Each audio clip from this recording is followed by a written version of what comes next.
Good morning student. आज हम अलाउद्दीन खिलजी के बारे में अध्ययन करेंगे। अलाउद्दीन खिलजी जो है ना केवल खिलजी वंश बल्कि संपूर्ण जो सल्तनत काल का एक महत्वपूर्ण शासक था। अलाउद्दीन खिलजी ने 1296 ईस्वी से 1316 ईस्वी तक शासन किया। लगभग इसने 20 वर्ष तक जो दिल्ली सल्तनत पर शासन किया।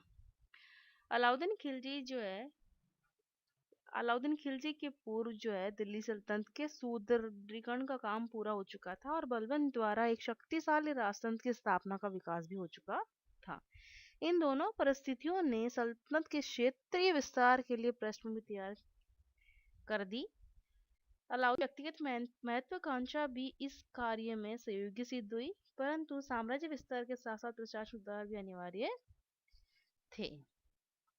अलाउद्दीन खिलजी ने सबसे पहले शासक बनते ही जो है सर्वप्रथम अपनी स्थिति सुदृढ़ करने के उपाय उसके द्वारा किए गए। अलाउद्दीन खिलजी एक साम्राज्यवादी शासक था जिसने आक्रामकता के साथ साम्राज्य का विस्तार दक्षिण भारत के मदुरै तक किया। कहा जाता है कि खिलजी इतना बड़ा साम्राज्य किसी शासक ने अगले 300 सालों तक नहीं किया। अलाउद्दीन को खिलजी वंश का सबसे ताकतवर शासक माना जाता है। अपनी महत्वाकांक्षा के चलते उसे सिकंदर सानी खिताब मिला था, जिसका अर्थ था दूसरा सिकंदर। उसने अपने शासनकाल के दौरान शराब पर पूर्णतः प्रतिबंध लगा दिया था। अलाउद्दीन खिलजी का वास्तविक नाम अली तथा गुरशप था। वह जलालुद्दीन का भतीजा एवं दामाद था। शासक बनते ही अलाउद्दीन खिलजी ने दो उद्देश्य रखे थे। वह साम्राज्यवादी नीति के अंतर्गत उसने बरनी व अमीर खुसरो दोनों ने ही उसकी साम्राज्यवादी नीति का वर्णन किया है।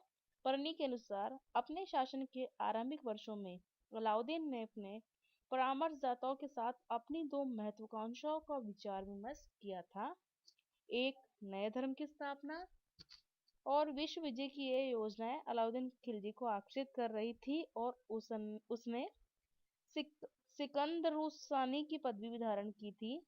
अमीर खुसरो के अनुसार भी एक विजेता के कार्य को नितांत विजय प्राप्ति के रूप में प्रस्तुत किया गया है।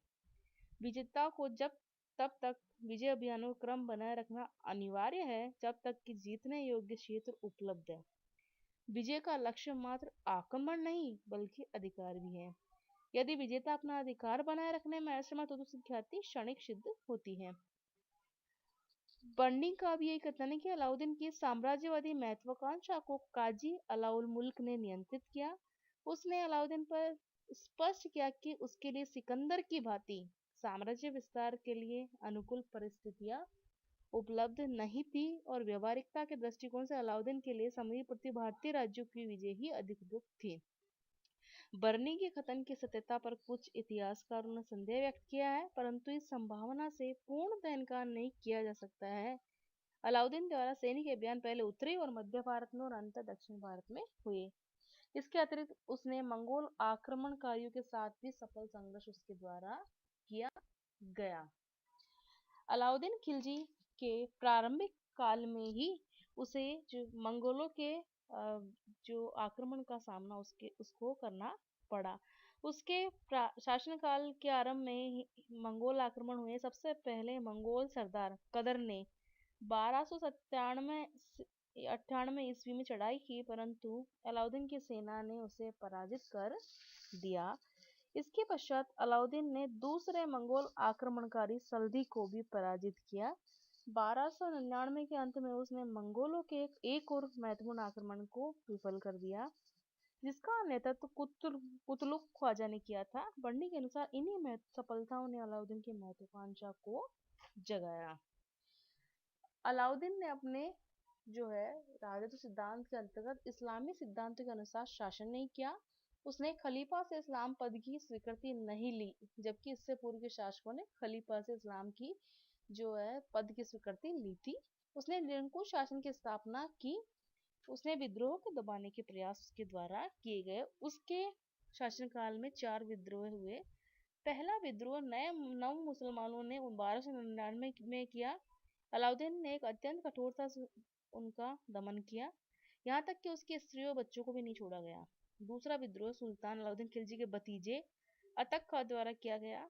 अलाउद्दीन के विरुद्ध यह विद्रोह तब किया गया जब वह रणथंभोर पर आक्रमण करने के लिए जा रहा था। अतक खां व उसके साथियों की हत्या कर दी गई। तीसरा विद्रोह है सुल्तान के भांजों मंगू खां व अमीर खां ने अवध व बदायूं में किया। सुल्तान उस समय रणथंभोर पर विजय के लिए प्रयत्नशील था। इस विद्रोह का दमन प्रांतीय सूबेदारों ने कर दिया। चौथा विद्रोह दिल्ली में हाजी मुल्ला के द्वारा किया गया। हाजी मुल्ला को परास्त करके उसकी हत्या कर दी गई। निरंतर हो रहे इन विद्रोहों ने अलाउद्दीन को यह विचार करने पर विवश किया कि उसकी प्रशासनिक व्यवस्था में कुछ जो है दोष है जिनका निराकरण किया जाना आवश्यक है। विद्रोह को दबाने के लिए उसके द्वारा चार अध्यादेश दिए गए। उसके अनुसार कुछ लोगों के पास जो दोष जो उसे दिखे, कुछ लोगों के पास अत्यधिक धन संग्रह है, मद्यपान का अत्यधिक प्रयोग जिससे षड्यंत्र करने की प्रेरणा मिलती है, अमीरों का पारस्परिक मेल मिलाप, आपसी विवाह संबंध, गुप्तचर विभाग की अयोग्यता। उपरोक्त दोषों को दूर करने के उद्देश्य से अलाउद्दीन ने 4 अध्यादेश जारी किए जिनके द्वारा निम्न कार्य किया गया। धन संपत्ति पे अधिकार। सबसे पहले दान उपहार पेंशन में दी गई भूमि वापस ले ली गई। अलाउद्दीन का विचार था कि उसके राज्य में हो रहे विद्रोह का प्रमुख कारण अमीरों के पास विशाल जागीर धन संपत्ति का होना था। अतः उसने अमीरों से धन संपत्ति छीनने का प्रयास किया। अलाउद्दीन ने सबसे पहले माफी की भूमि पर कर लगाया। अमीरों की संपत्ति पर भी राज्य का अधिकार घोषित किया गया। दूसरा जो है उसके द्वारा मदिरा पान पर प्रतिबंध लगाया गया। सुल्तान अलाउद्दीन ने मादक द्रव्यों के प्रयोग पर भी प्रतिबंध लगा दिया। महत्वपूर्ण तथ्य यह है कि सुल्तान ने स्वयं भी मदिरा का सेवन करना छोड़ दिया। शराब पीने अथवा बेचने वालों को कठोर दंड देने की व्यवस्था की गई। अलाउद्दीन पूर्णतः मद निषेध न कर सका। लोग चोरी छिपे पीते रहे।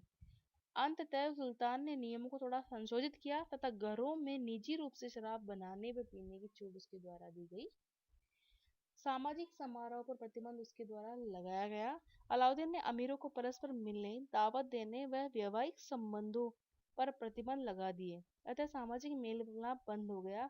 डॉक्टर ईश्वरी प्रसाद ने लिखा है, इन शाही अध्यादेशों के कारण सामाजिक जीवन नीरस हो गया और एक बोझ प्रतीत होने लगा। उसके द्वारा गुप्तचर विभाग का गठन किया गया। अलाउद्दीन ने अनुभव किया था कि उसके राज्य में विद्रोह का कारण उसे उचित समय पर गुप्त सूचनाओं को प्राप्त न होना भी था। अतः उसने गुप्तचर विभाग का संगठन किया। गुप्तचरों को आदेश दिया था कि राज्य की छोटी छोटी घटनाओं से परिचित कराया जाए। मॉर्लेन ने लिखा है कि उसने इतने प्रभावशाली गुप्तचर व्यवस्था की स्थापना की थी कि किसी में इतना साहस नहीं था जो देशद्रोहिता का एक शब्द भी फुसफुसा भी सके। धन्यवाद। आज के वीडियो में हम इतना ही। आगे हम खिलजी साम्राज्यवाद का अध्ययन करेंगे। धन्यवाद।